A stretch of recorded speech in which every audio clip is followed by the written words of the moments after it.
Good morning, everyone. I am Namita Garg. I'm one of the new neurology providers here at Gillette. I came from New Jersey. I did my training at Rutgers, and then I was in Brooklyn, did my EEG fellowship, and now I'm here. I hope to work together, and I'll be introducing this topic, headaches and migraines. Hopefully, I can make it easier and simpler to understand. Feel free to reach out through email, or since it is recorded, we won't have the option to have a conversation. So the objective of this presentation is to understand the burden of headaches. I'll go over the pathophysiology and different type of headaches, which are categorized in various, there is trigeminal autonomic cephalgias, pediatric migraine variants, and there are a few other headaches I'll go over. And then at the end, I'll cover management. So this slide is just to give you an overview how it is affecting quantitatively the population.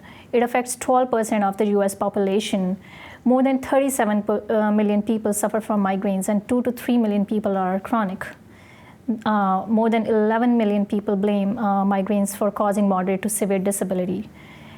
And a lot of work is missed every year. 5.4% of US workforce miss each year just because of migraines.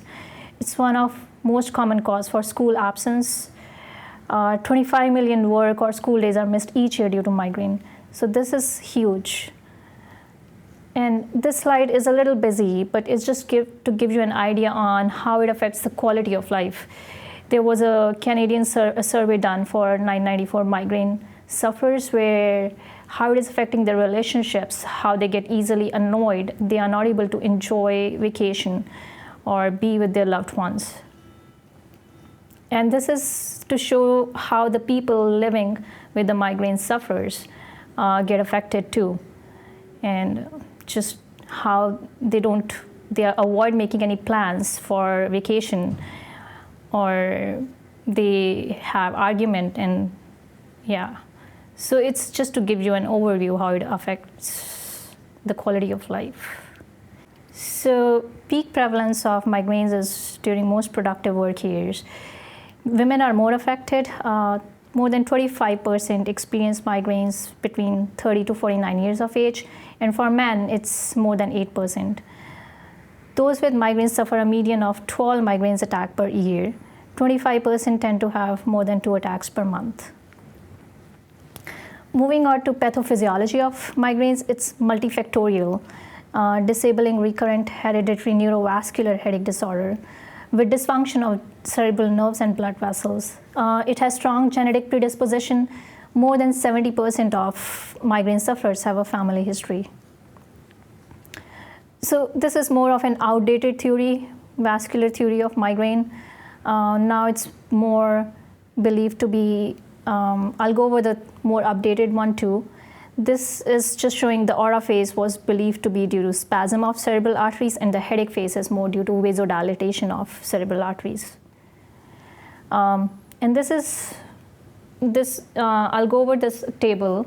This is more updated pathophysiology for migraines. The root cause is unknown, but it leads to triggering of a wave of depolarization in unilateral cortical region. With that, there is increase in blood flow to that region. As that wave spreads, the area where the original region of the cortex has decreased depolarization, neuronal activity, and decreased blood flow. And so it's kind of spreading in wave. That's why it's called cortical spreading depression.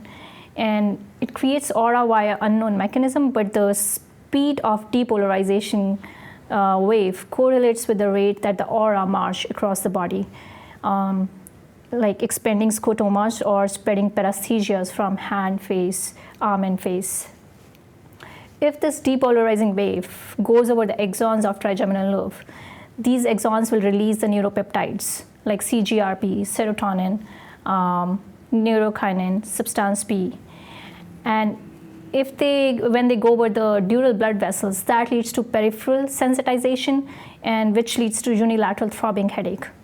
When these neuropeptides are released at the caudal trigeminal nucleus, that leads to central sensitization, and it can be seen as facial allodynia, which is basically pain with non-painful stimuli. Just touching the face would elicit the pain, or wearing glasses. This is another theory, which is serotonin theory, basically saying that decreased serotonin levels are linked to migraines. There are specific serotonin receptors found in blood vessels of the brain. And that's why the treatment for migraines, a part of headaches, we use the ergotamines, because they are serotonin agonists. Then, like we said, migraines have a strong genetic basis. The PQ type channels are located on the trigeminal nucleus caudalis. They are presynaptic voltage gated and linked to chromosome 19, and the sodium potassium ATP pump is linked to chromosome 1. This slide is just to show the importance of CGRP involved in migraine and how new treatment therapies are coming which are targeting CGRP itself. Okay, so in this slide, it's showing how, based on the duration, different headaches are classified. Based on history and physical, if you see any red flags, then those are secondary headaches. If there are not, then you see if there are any atypical features present.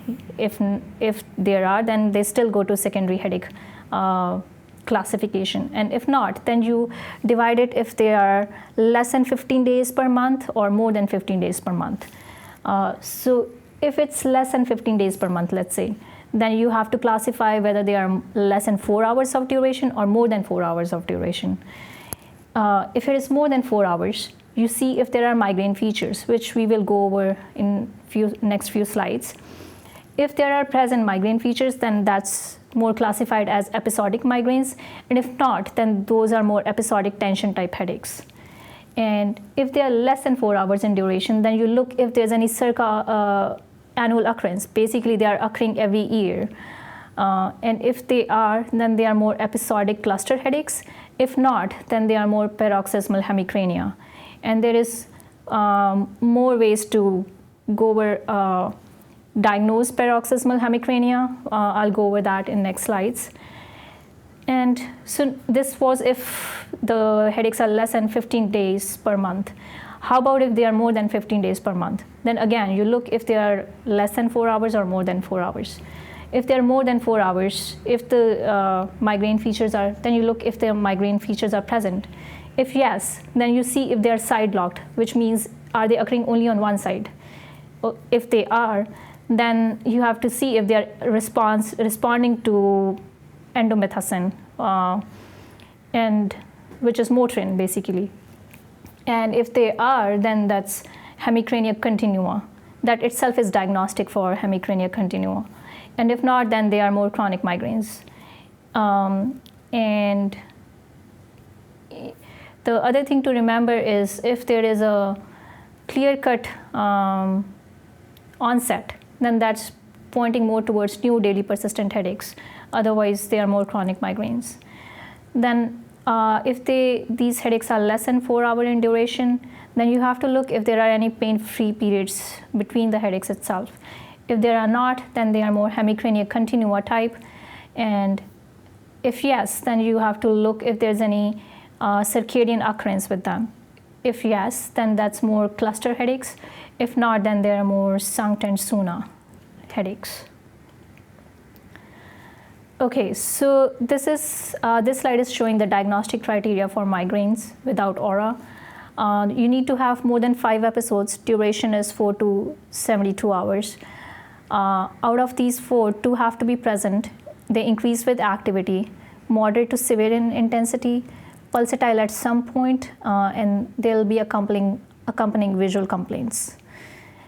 One of the 2 have to be present: photophobia or nausea and vomiting. And the exam has to be normal. If it is abnormal, then they go more towards secondary headaches. It's important to identify triggers because the easiest way to treat migraines is to identify them and avoid them. There can be various triggers. Some of them are listed here: bright light, sound, smell, stress, physical exertion, changes in temperature, pressure, not sleeping good, medications. So all those things have to be taken in consideration. There are some headaches which occur with hormonal fluctuation, like that happen every month during menses, catamenial headaches. You can just treat it for that duration. So how to differentiate from secondary headaches? Secondary headaches tend to be new onset and tend to occur in older age group. They tend to be longer in duration, more than 72 hours. They are sudden in onset, and the vision, sensory, language symptoms tend to be longer for more than 1 hour. The auras in migraines tend to be less than 1 hour. That's one way of differentiating them. And the exam will be normal between the migraine headaches, but not for secondary headaches. Based on the reason for secondary headaches, there will be accompanying symptoms like fever, systemic illness, if it is autoimmune, tumor, or stroke. Then basilar type migraines, these constitute 3 to 19% of childhood migraines. Mean age of onset is around 7 years. The attacks are characterized by episodes of dizziness, vertigo, visual disturbances, ataxia, diplopia, followed by headache. So all the brainstem kind of symptoms in a way, and it makes you think of cerebellar pathology. TAC syndromes. These are trigeminal autonomic cephalgias. They are not so commonly seen in kids, but still to be something to be aware of. These are a group of headache disorders which are characterized by moderate to severe unilateral pain in the head or face. They tend to be associated with, because the name itself says autonomic, so there are associated autonomic features to it, like lacrimation, conjunctival injection, rhinorrhea, nasal congestion, eyelid edema, and ptosis. So this slide just helps to, based on the duration, which headache category would it fall into. Sanct are, which are very short in duration, 5 seconds to 4 minutes. Paroxysmal hemicrania are slightly longer, 2 to 30 minutes. Cluster headaches tend to be longer, 15 to 180 minutes. I'll go over these headaches in next few slides. This is to kind of compare all three of headaches at same time. I guess what I can point out here is that alcohol triggers the cluster headaches. Sanct and Sona, it's cutaneous triggers. And if you see indomethacin responsive headaches, then that points more towards paroxysmal hemicrania. Sanct versus Sona. So how to differentiate these two? The Sanct headaches tend to have both conjunctival injection and tearing. The Sona would either have conjunctival injection or tearing, or neither, but both won't be present at the same time. If they both are present, then they are more pointing towards Sanct. So some of the characteristics for these syndromes, they tend to be in V1 distribution, closer to your eye region. Pain typically is unilateral. Triggers are common. They are moderate to severe in intensity. Pain is more stabbing, burning, electric-like. That's why it becomes important to differentiate it from trigeminal neuralgias, which will be in the next slide. Brief paroxysms of pain lasting 5 to 50 seconds, approximately 1 minute, let's say. They peak within 2 to 3 seconds. Attack can vary from 1 per day to 30 per hour. So important thing to remember is these are rare. That's why the workup is crucial to rule out other pathologies. How to differentiate from trigeminal neuralgias? Sanct are more longer in duration compared to trigeminal neuralgias. Sanct tend to involve V1 distribution. Trigeminal neuralgia is more towards V2 and V3 distribution. Autonomic features are more common in Sanct than trigeminal neuralgia. Then cluster headaches, they are most common form of TACs, and they are more common in males. They have severe to excruciating pain. That's why they are associated with restlessness and agitation. And then all the other features which were already mentioned, the autonomic features will be present in them too. The treatment for acute abortive therapy is oxygen, which is different from other headaches. Then paroxysmal hemicrania. They are similar to cluster headaches, but they are shorter in duration and more frequent. Ipsilateral autonomic features similar to cluster headaches. The important thing to remember for them is diagnostic criterion is if they respond to indomethacin, then they are more paroxysmal hemicrania than cluster headaches. And they can be triggered by stress, alcohol, or neck movement. Hemicrania continua, like I said, so there will be a constant pain in the background. They will never be headache free. There will be bouts of when the pain increases in intensity. And indomethacin is the gold standard treatment and also diagnostic tool for these kind of headaches too. Now, new daily persistent headaches. So if you come across a patient who can tell you exact date when they started having headaches and before that they never had headaches, then think of new daily persistent headaches.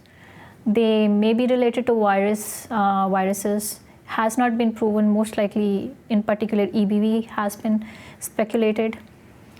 These tend to be pretty refractory in terms of treatment.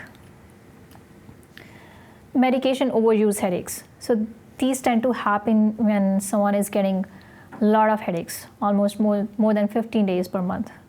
And it's basically regular overuse for 3 months of the following medications listed here: ergots, triptans, opioids, or combination of these medications on 10 days per month.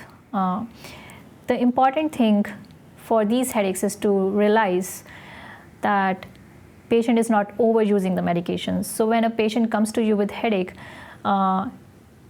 it's good to tell them how often they can use the treatment medications for acute treatment. Nutmeg toxicity, not commonly seen, but just to be something aware of. It contains a chemical called myrcene. If it is consumed in heavy quantity, then it can lead to severe headaches, hallucinations, agitation, flushing, palpitations, and extremity numbness. And the treatment is different, so it's benzodiazepines to treat agitation. Based on our patient population, these are pretty important headaches to know. They are not headaches yet, pediatric migraine variants, but they can grow into headaches. Benign paroxysmal vertigo, cyclic vomiting syndrome, abdominal migraine, and paroxysmal torticollis are under these variants. In terms of benign paroxysmal vertigo, so these are abrupt episodes of unsteadiness or ataxia. The child may appear startled or frightened by sudden loss of balance. What parents or teachers tend to see is the pallor or the nystagmus. If the child is verbal, then you may see they may describe dizziness or nausea. They tend to occur in cluster and they tend to resolve with sleep. Many of these children tend to develop basilar migraines. What's important to rule out is occipital epilepsy, otologic pathology, any posterior fossa or cervical spine abnormalities in metabolic disorders.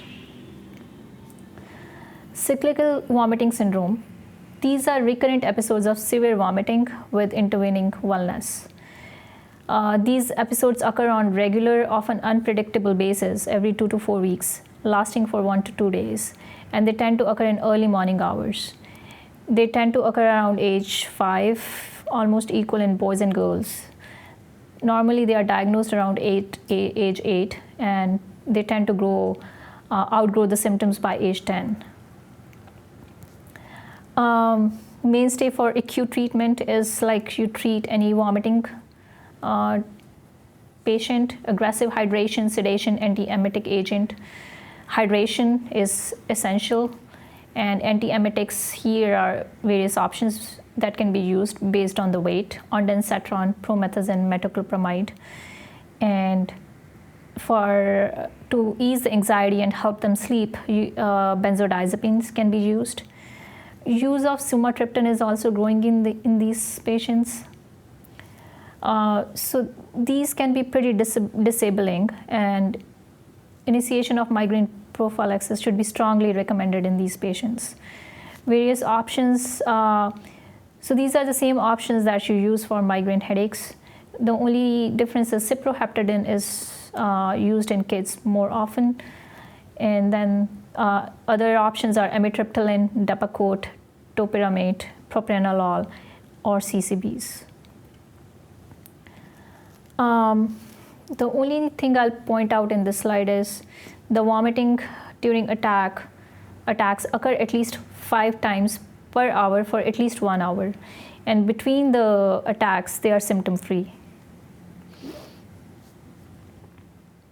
Then abdominal migraines, so they are episodic, vague, midline in the periumbilical region. They include a subset of patients who have chronic recurrent abdominal pain and features that overlap with those of migraines without aura. They tend to occur in school-age children who present with complaints of dull migraine and abdominal pain that last for hours. So these are the diagnostic criteria for abdominal migraines. The attack normally lasts from 1 to 72 hours, so there's a wide range for that.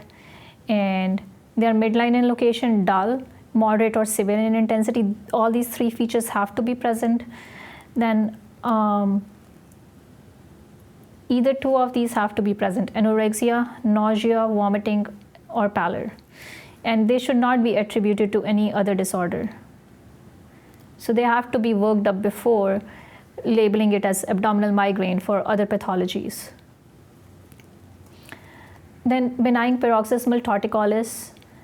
It's a rare paroxysmal movement disorder characterized by attacks of head tilt alone or accompanied by vomiting and ataxia that may last for hours to days. This can be pretty disturbing for parents.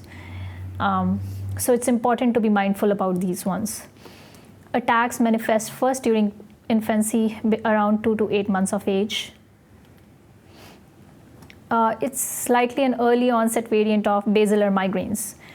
Other differential diagnoses for these could be Sandifer syndrome, which is basically reflux disease, idiopathic torsional dystonia, and complex partial seizures. So important thing is in these is that you rule out all other pathologies, and once you know that these are benign paroxysmal torticollis, then no treatment is required, just reassurance, which is helpful. So Alice in Wonderland syndrome, it's included within the migraine with aura spectrum, but it can be due to occipital epilepsy, stroke, or any multiple reasons, and for some the reason is unknown. That's why it's important to rule out all other causes before saying it as that these are part of the migraine spectrum. They can present with visual perceptions, distortions, like objects appearing small, large, or far away, faces appearing distorted. That's why Alice in Wonderland. Then moving on to confusional migraines. Affected patients are usually boys. They become agitated, restless, disoriented, and combative. They can last for minutes to hours. Once the consciousness returns to baseline, they are not able to communicate. They are frustrated, and they may have loss of orientation to time and may not be able to recall headache phase. So all these things kind of makes you think of epilepsy. That's why it's important to investigate for other reasons before you call them confusional migraines. It could be drug intoxication, intracranial hemorrhage, metabolic derangements. So confusional migraines most likely represent an overlap between hemiplegic migraine and basilar migraines. The ones who present with unilateral weakness or language disorders are pointing more towards hemiplegic migraines, and those ones with vertiginous or ataxic patterns point more towards the basilar migraines. All right, so one of the important aspects, management. That's what will be your first thing to do for these patients when they get the headaches, to have the right medication for their treatment. So depending on how severe their headaches are, if they're mild to moderate, we try NSAIDs first, and if it's moderate to severe, you can go with triptans. And if the ergotamines have lower relapse rates, so if somebody tends to get relapse more frequently and they don't have any risk factors, then ergotamines can be used. This is newer, lasmitidine. This relieves migraine without causing vasoconstriction. There have been 2 positive trials, still not being used so much, but something to know about. So for pediatric migraines, the acute treatment, acetaminophen is the simplest one to try first if they are not so severe.